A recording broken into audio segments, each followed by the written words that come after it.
J'écris pour toi, cher Théophile, un récit ordonné des événements qui se sont passés parmi nous. Je le fais pour que tu reconnaisses l'entière véracité des enseignements que tu as reçus.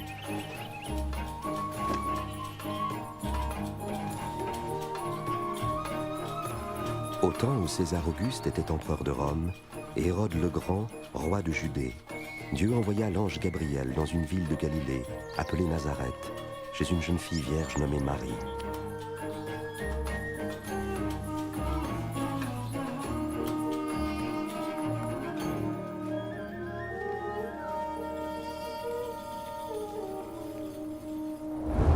N'aie pas peur, Marie, car tu as trouvé grâce devant Dieu.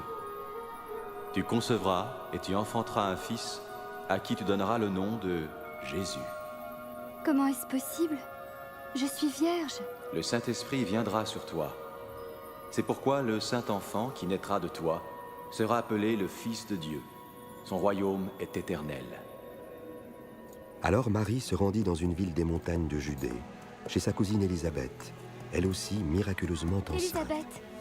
Marie, cousine Marie. Tu es bénie entre toutes les femmes, et l'enfant que tu portes lui aussi est béni, car à l'instant où tu m'as salué, le bébé qui est en mon sein a remué d'allégresse. Mon âme exalte et magnifie le Seigneur. Et mon esprit a trouvé la joie en Dieu, mon Sauveur. Désormais, tous les âges diront mon bonheur.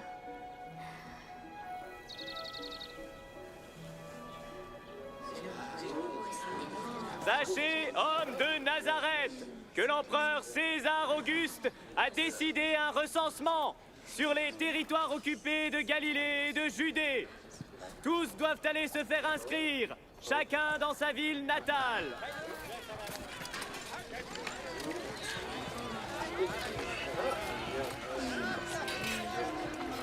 Et Marie se rendit à Bethléem, en Judée, avec son fiancé Joseph pour se faire recenser.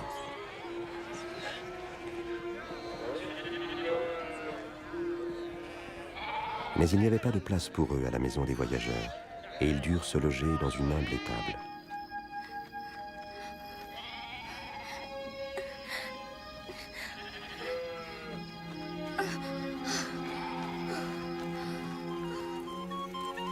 Dans les champs environnants, des bergers passaient la nuit pour garder leurs troupeaux.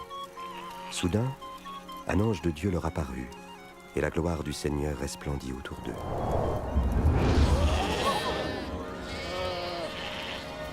Aujourd'hui, dans la ville de David, un sauveur vous est né. C'est le Christ, le Seigneur.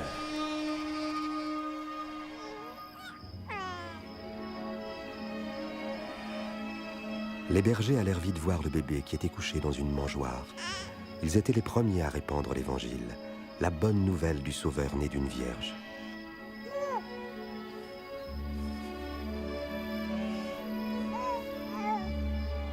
Lorsque 8 jours plus tard arriva le moment de circoncire l'enfant, on lui donna le nom de Jésus. Puis Joseph et Marie l'amenèrent à Jérusalem pour le présenter au Seigneur.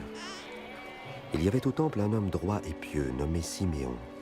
L'Esprit de Dieu lui avait révélé qu'il ne mourrait pas avant d'avoir vu le Messie, l'envoyé du Seigneur. Maintenant, Seigneur, tu peux laisser ton serviteur mourir en paix. Tu as tenu ta promesse.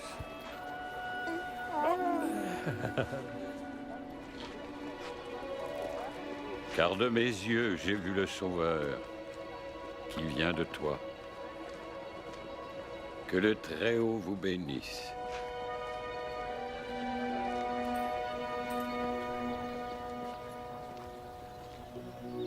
Après avoir accompli tout ce que la loi du Seigneur ordonnait, Marie et Joseph retournèrent en Galilée, à Nazareth, leur village.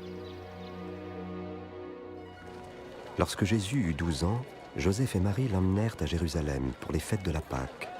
Mais quand ils repartirent, Jésus resta à Jérusalem, et ses parents ne s'en aperçurent pas tout de suite.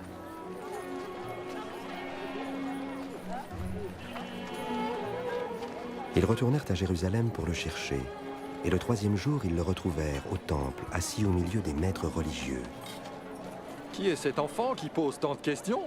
Il vient de Nazareth. Nous le croyons reparti avec nous. Veuillez excuser sa ferveur. Tous étaient frappés par son intelligence.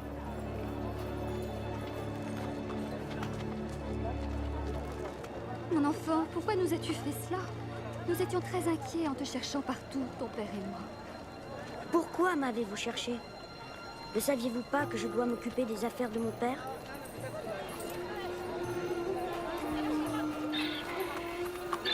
Jésus retourna avec eux à Nazareth. Il grandissait et se fortifiait en sagesse. Et la faveur de Dieu et des hommes était avec lui.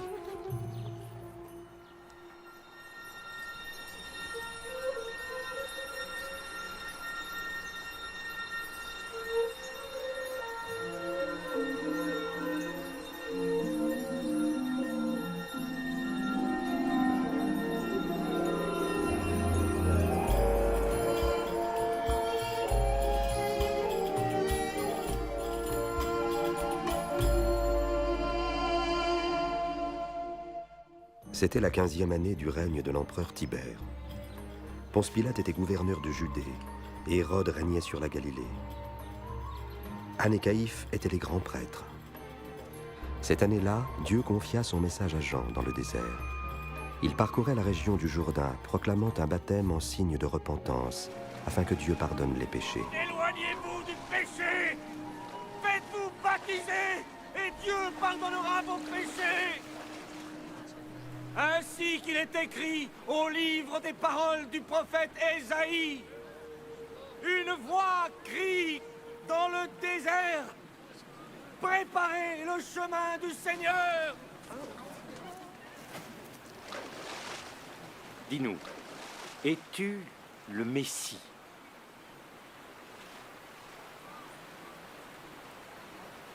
Moi, je vous baptise dans l'eau.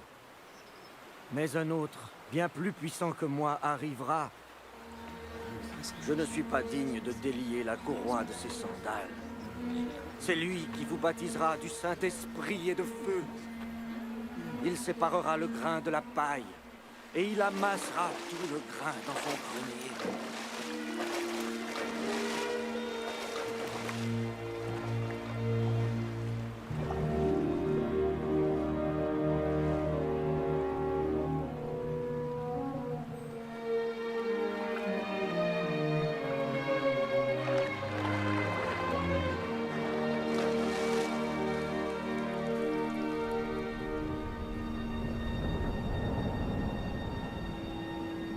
Et le Saint-Esprit descendit sur Jésus sous la forme d'une colombe.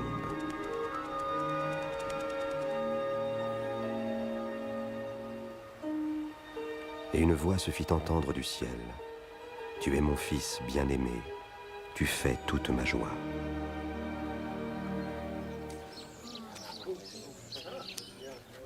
Le jour du culte, il entra à la synagogue, selon son habitude.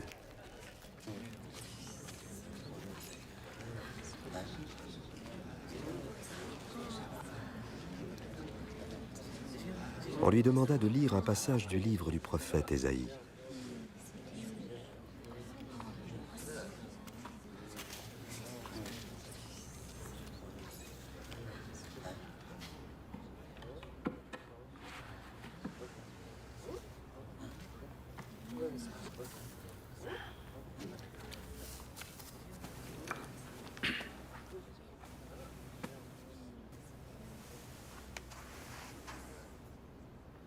L'Esprit du Seigneur est sur moi. Il m'a choisi pour annoncer la bonne nouvelle aux pauvres. Il m'envoie proclamer la délivrance aux captifs, le recouvrement de la vue aux aveugles, pour donner la liberté aux opprimés et proclamer l'année de grâce accordée par le Seigneur. Il parle bien.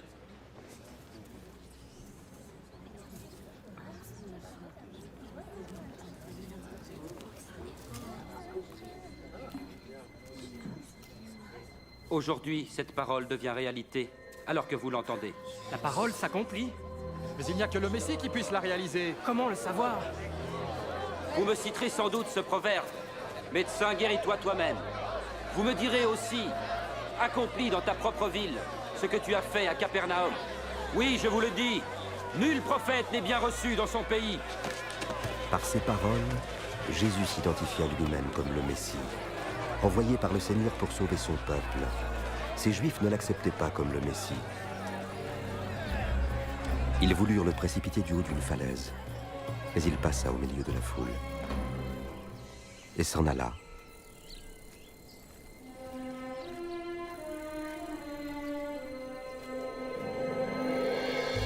Il se rendit alors à Capernaum, ville de Galilée.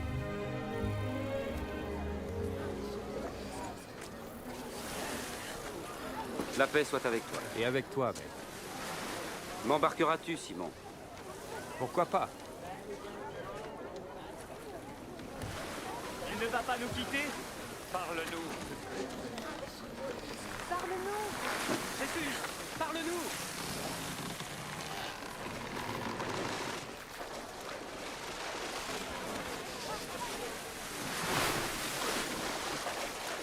Un jour, deux hommes se présentèrent au temple pour prier. L'un d'eux était chef religieux, l'autre collecteur d'impôts. Le chef religieux se tenait à part et priait. « Oh Dieu, je te remercie de ne pas être avare, malhonnête et adultère comme les autres hommes. En particulier de ne pas être comme ce collecteur d'impôts là-bas. Je jeûne 2 jours par semaine. Je donne 1/10 de tous mes revenus. Mais le collecteur d'impôts se tenait à part et n'osait même pas lever les yeux. Il se frappait la poitrine en disant « Dieu, aie pitié du pécheur que je suis. » Je vous l'assure, c'est ce dernier et non pas l'autre qui rentrait chez lui fut déclaré juste devant Dieu. Car tout homme qui s'élève sera abaissé, et celui qui s'abaisse sera élevé. Tendez l'oreille et venez à moi. Écoutez et votre âme vivra. Cherchez l'Éternel pendant qu'il se trouve, invoquez-le tandis qu'il est prêt. Que le coupable abandonne sa voie et l'homme malfaisant ses pensées. Qu'il revienne à l'Éternel qui aura compassion de lui, qui pardonnera généreusement. Vous sortirez dans la joie et vous serez conduits dans la paix. Il vient, c'est lui, regardez. Jésus! Jésus! Je te prie de sauver ma fille unique. Ton maître, aie pitié. Elle va mourir et elle n'a que 12 ans. Pitié, vite. Maître, viens. Jairus, je suis désolé. Jésus! Ta fille est morte. Ne dérange plus le maître. Ne crains rien. Crois seulement et ta fille guérira.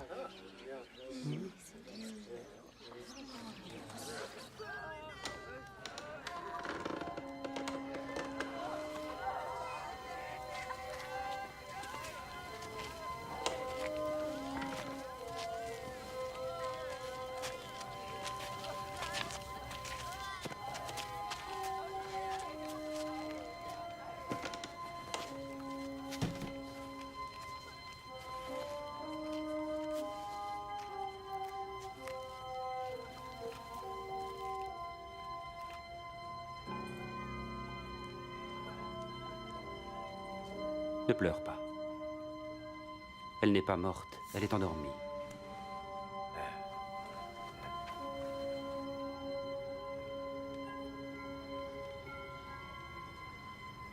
Enfant, lève-toi.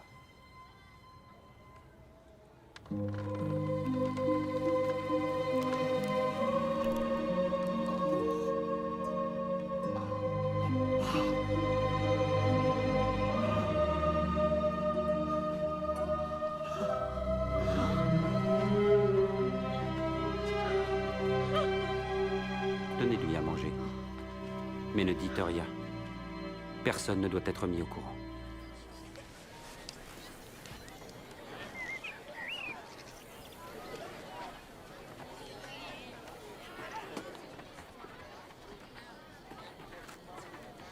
Heureux vous les pauvres, car le royaume de Dieu est à vous. Heureux vous qui avez faim, car vous serez rassasiés. Heureux vous qui pleurez maintenant, car vous rirez. Heureux ceux qui seront haïs, méprisés, insultés, et traités de mauvais à cause du Fils de l'homme. Réjouissez-vous alors et dansez de joie. Car une belle récompense vous attend dans le ciel. En effet, c'est ainsi que leurs ancêtres ont traité les prophètes.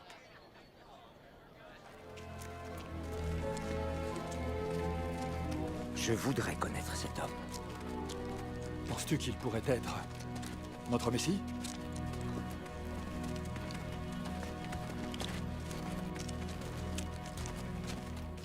Et ce chef religieux, Simon, invita Jésus à manger avec lui. Jésus se rendit chez lui et se mit à table.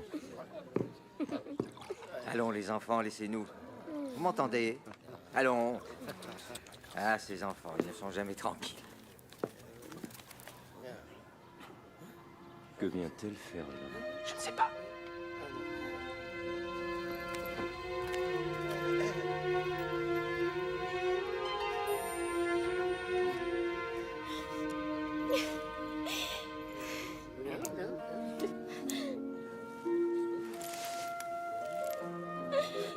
Qu'est-ce qu'elle fait ici?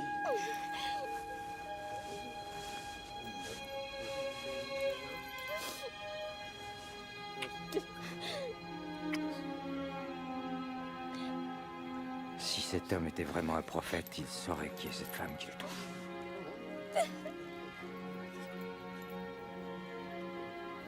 Il saurait qu'elle est une femme de mauvaise vie. Je sais qui est cette femme, Simon. Alors écoute ceci. C'est l'histoire d'un prêteur à qui 2 hommes devaient de l'argent. L'un lui devait 500 pièces d'argent et l'autre 50. Aucun des deux ne pouvant le payer, il leur fit grâce de leur dette. Lequel des deux l'aima le plus? Celui, je pense, auquel il avait remis la plus grosse dette. Tu as raison. Vois-tu cette femme? En arrivant, tu ne m'as pas versé d'eau sur les pieds. Elle m'a baigné les pieds de ses larmes et les a essuyés avec ses cheveux. Tu ne m'as pas embrassé pour m'accueillir, mais elle n'a pas cessé de m'embrasser les pieds. Tu n'as pas répandu d'huile sur ma tête, mais elle a répandu du parfum sur mes pieds. Je vous le dis, ses nombreux péchés sont pardonnés, c'est pourquoi elle montre tant d'amour. Mais celui à qui on pardonne peu, manifeste peu d'amour.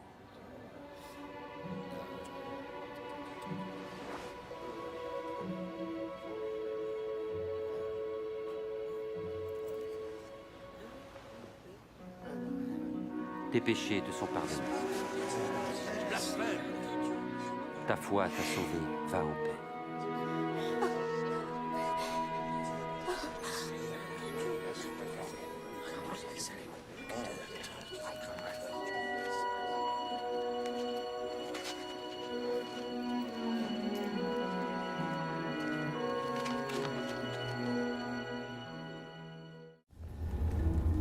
Hérode, gouverneur de Galilée sous les Romains, fit mettre Jean-Baptiste en prison parce qu'il lui reprochait d'avoir épousé la femme de son frère.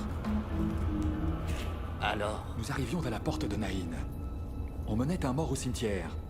C'était le fils unique d'une veuve. Quand Jésus la vit, il eut pitié d'elle. Il toucha le cercueil et dit « Jeune homme, lève-toi ». Le mort alors se redressa. Et Jésus le rendit à sa mère. Demande-lui, dis, es-tu vraiment celui qui devait venir? Ou devons-nous en attendre un autre?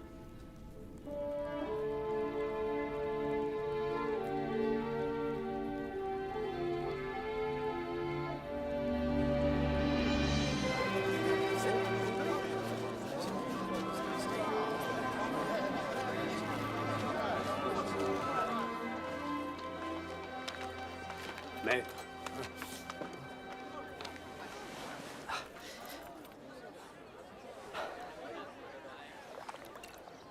Maître.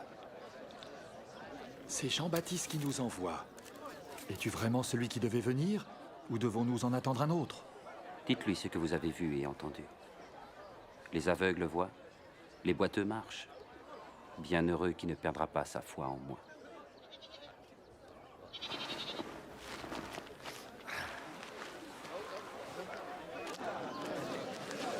Je veux le voir. Monte sur mes épaules. Là, tu le vois? Ah oui, je vois Jésus. Un jour, un homme sortit pour semer. Et tandis qu'il semait, du grain tomba sur le chemin, il fut piétiné. Et les oiseaux du ciel ont tout mangé. Une partie tomba parmi les pierres, et après avoir poussé,